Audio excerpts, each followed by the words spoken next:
Qu'est-ce qui est jaune, qui est bon et qui tabasse? C'est pas du Ricard, c'est la tarte au citron et je vous apprends à la faire.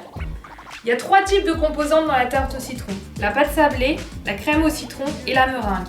Pour faire la pâte sablée, on aura besoin de 250 g de farine, de 125 g de beurre, de 70 g de sucre en poudre, de 2 jaunes d'œufs et de 5 centilitres d'eau.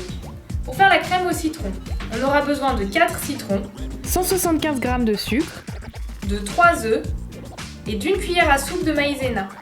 Et enfin pour la meringue, on aura besoin de 2 blancs d'œufs, 100 g de sucre glace et d'une demi-cuillère à café de levure chimique. Et moi je rajoute de la vanille dans ma meringue parce que c'est bon. Allez, venez, on est parti. Commencez par casser les œufs et séparer les blancs des jaunes. Conservez les blancs qui vous serviront à faire la meringue de la tarte. Ajoutez le sucre aux jaunes d'œufs et faites-les blanchir, c'est-à-dire jusqu'à ce que le mélange devienne blanc et mousseux. Ajoutez l'eau au mélange et incorporez-la. Dans un autre saladier, versez la farine et le beurre coupé en morceaux. Malaxez le tout à la main jusqu'à obtenir un mélange de la consistance du sable. Versez le mélange avec les œufs et le sucre, puis malaxez à nouveau pour obtenir une boule de pâte homogène. Alors si la pâte colle trop à vos mains, ajoutez un peu de farine. Si au contraire elle est trop sèche, rajoutez un peu d'eau. Posez la boule de pâte sur du papier sulfurisé, puis étalez-la avec un rouleau à pâtisserie.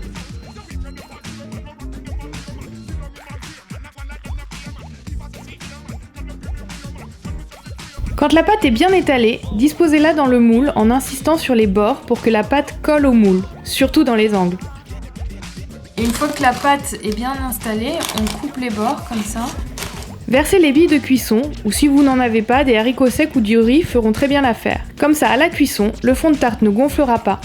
Mettez au four à 200 degrés pendant 10 à 15 minutes, puis retirez les billes et prolongez encore la cuisson de 5 minutes. Donc on a nos 4 citrons, on va en prendre 2 qu'on lave soigneusement et on va enlever les zestes pour pouvoir faire la crème de citron.